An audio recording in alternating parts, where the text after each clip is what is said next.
gents, thanks for checking out another video. Hunter, Haley, thanks for watching. This video, we're going to continue on the 302. We got the camshaft installed and degreed in on the last video, so I'm going to go ahead and install all the lifters.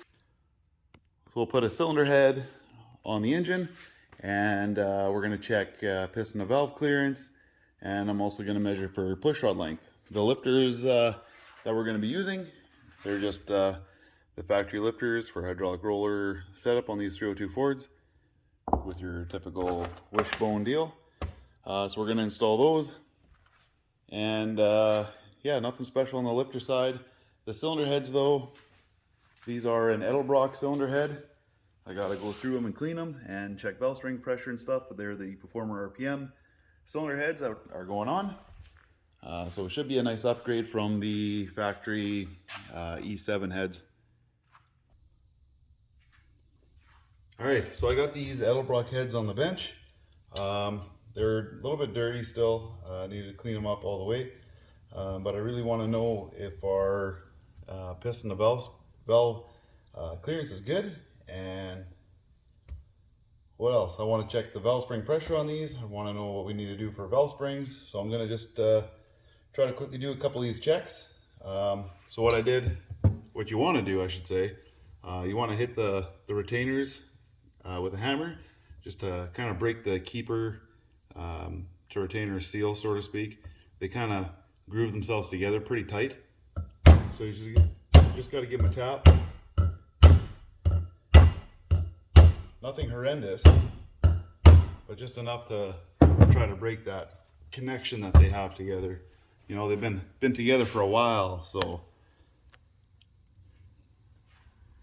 And we got our valve spring compressor. So for now, I'm gonna put these light checker springs in. All right, we got them on. Okay, so I got the piston to valve clearance checked and measured. We're all good there. Minimum on the exhaust, we like to be about 80 thou, and the intake side about 100 thou, and we're sitting at about 185 thou on the exhaust and 155 thou on the intake, so we got lots of room. I could easily step up to a 1.7 roller rocker and get a little more lift out of the deal. So yeah, we're easy good there. But we got a problem.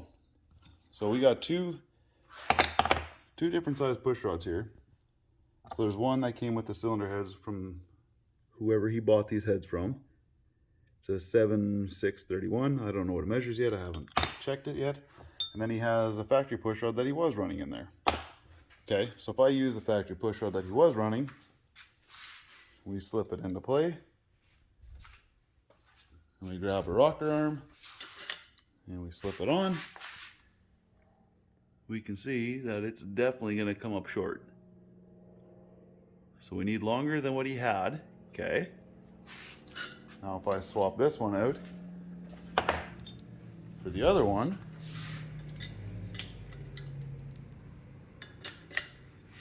now look at that.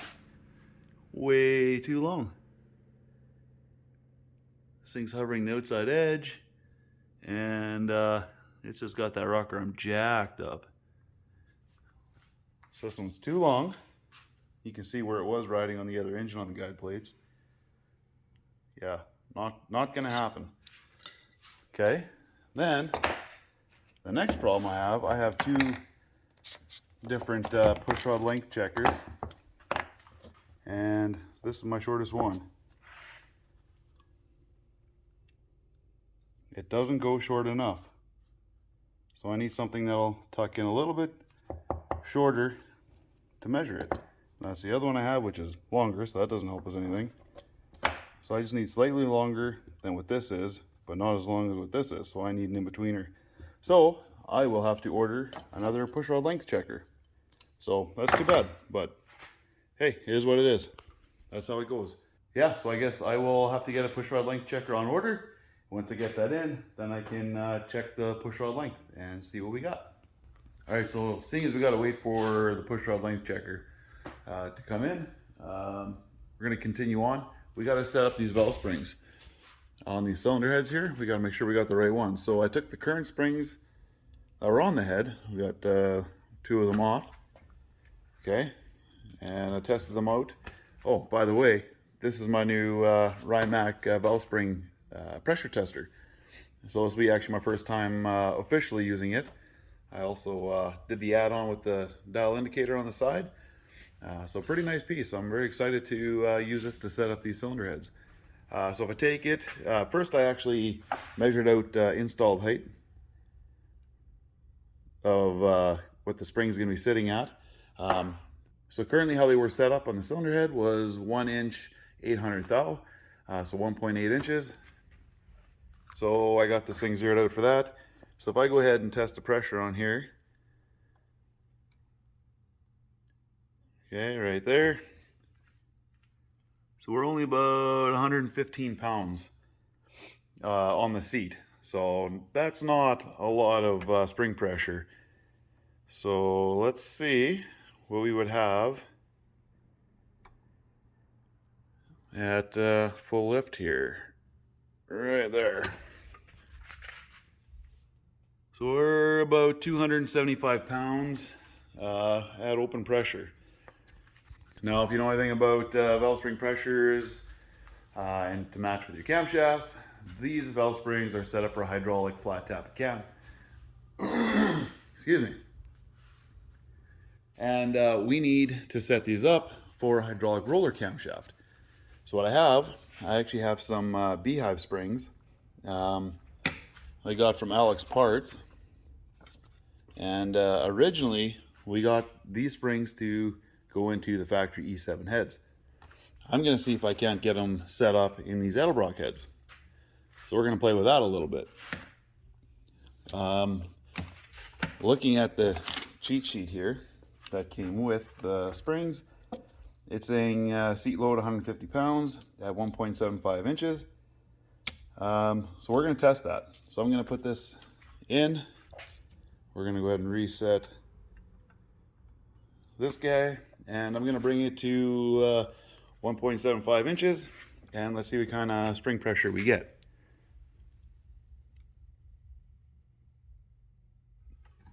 Right there. So I think it went just a little bit past on the dial, but we're like 154 pounds. Something like that. So we're right at the 150 pound mark. Like I said, I did go a little bit too far on the how far I compressed it, just by a touch. So yeah, we're right on the money there.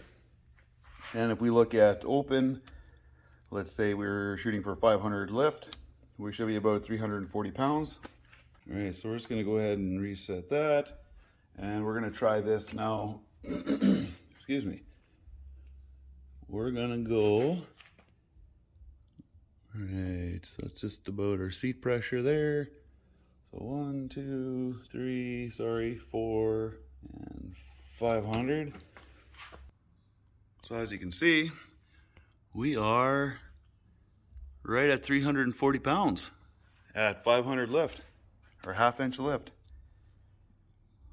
So these springs are going to work great for us. Now I just have to get them set up on the cylinder head itself. So we need to target 1.75 inches on the seat height. So I got to work with that now and see what I can come up with. I know that the intake side does not have any shims underneath the spring pocket here. There's no shims, but I know the exhaust side is set up with a spring shim in there. So I will probably have to take this valve seal off on the exhaust sides and take that shim out of there. But we'll see. We'll see how this all plays out as I set everything up. Okay, so I've discovered something. Looking at the valve springs, or the installed height. First, actually, I said the intake side did not have a shim. I found there to be actually a very thin one underneath there. But it works out. So the keepers and retainers that came with the valve springs from Alex Parts, the retainers are going to work because that's for the Beehive spring deal. That's going to work. The keepers actually change the install height. So what I did, using the keepers that were originally with these cylinder heads and these other retainers, I could actually get the install height I was looking for. So that's our combo. I'm gonna take the rest of the head apart. I'm gonna double check the height on all of them to make sure it's good across the board. And then I'm going to put all the valve springs that I'm gonna use on here through the spring tester to make sure they're all the same. And then we'll put it together. So I think we got a recipe. All right, just another note when you're working on cylinder heads and stuff, you know, going through them, making sure they're good. Take a look at the castings themselves. You'll see areas like this with the oil drain. Look at that casting flash on there. Look at that. I can peel that away with my fingernail. See that? You want to knock all that stuff off if you're seeing them. This side here had some too. I'll knock those off as well. But you just want to look out, you know, for all those detail things. Make sure that they're good to go. You don't want any of those little pieces of metal there flaking off while you're running the engine and getting in your oil and messing bearings up or anything like that, right? Okay, so we got the cylinder heads assembled for the 302. I took the valve springs that I just installed, took them off on cylinder number 1, so I put the light checker springs in there and worked on getting the push rod length figured out because I got my push rod length checker tool. So now I have another one to add to the collection, and this one is a, whoa, that's not focusing at all. But we got a 5.8 inch to 6.8 inch rod. So I got my push rod length figured out. Got the checker springs in here. And I didn't even have to go into too much measuring to account for the lifter collapsing, because actually these ones were pumped up. They didn't want to collapse too much. They just did a tiny bit, which was coincidentally the amount that I needed for preload. So it doesn't always work out like that, you know, like I did on the 408 where I had to count for the push rod collapsing in. This one here I didn't even have to, so it worked out pretty smooth. So got the length figured out. I erased the mark already, but usually you're targeting for center of the valve stem. In this case, I'm actually just short of center, but that is where it got me the narrowest mark. Got my cheat sheet here, so at 650 rod length, I had 60 thou mark on the valve stem, and at 655 I had 50 thou, but then when I stepped it up even further, I went 6.6 on the rod length and I got 60 thou. So push rod length on this deal is going to be a 6550. All right, and it is time to install these heads. Time to get them on. We got all the specs we need, everything's measured out. It's time to get it on. So we got the head studs in. It's looking good. And what you want to do when you're putting these in, any studs or bolts that are going into water jackets in behind, you want to check those. And you want to add a little, I use ARP thread sealant on there. You can see a little bit in that crack there. I wiped off the excess that came out, but you can just kind of see the gap there and the little bit that's kind of hanging out. Not a big deal. Yeah. So you want to put that thread sealant in there. That way you don't have any coolant that's going to come ripping past your threads in those. The top ones on this small block Ford anyways, do not enter the water jacket, so they do not get any. They go in dry. And all of these go in hand tight. Okay, I just used a wrench and whipped it in. As soon as it touched, stop. You're not torquing those suckers down like that. The nuts on the threads on the top are going to do all the torquing after. All right, got the cylinder heads placed on. These are a 7/16 head stud, and these holes in the Edelbrock heads are actually a 1/2 inch hole. So there is a spacer that we had to use, that like an insert that slides in, and it just closes the gap between the cylinder head and the stud itself. We use, here's the part number for it, 9680. It's a bit of a bushing, I guess. And these are the 12-point heads, and we're going to torque these down to 80 foot-pounds in 3 equal steps. All right, guys, we got it all torqued down. It's all looking good. Valve springs all nicely set up. Torque down.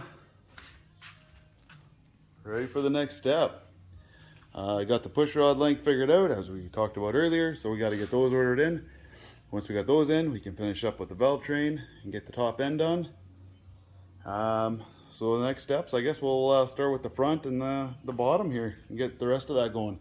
For now, we're going to leave the video off there. Hope you guys enjoyed it. Yeah, stay tuned for the next one.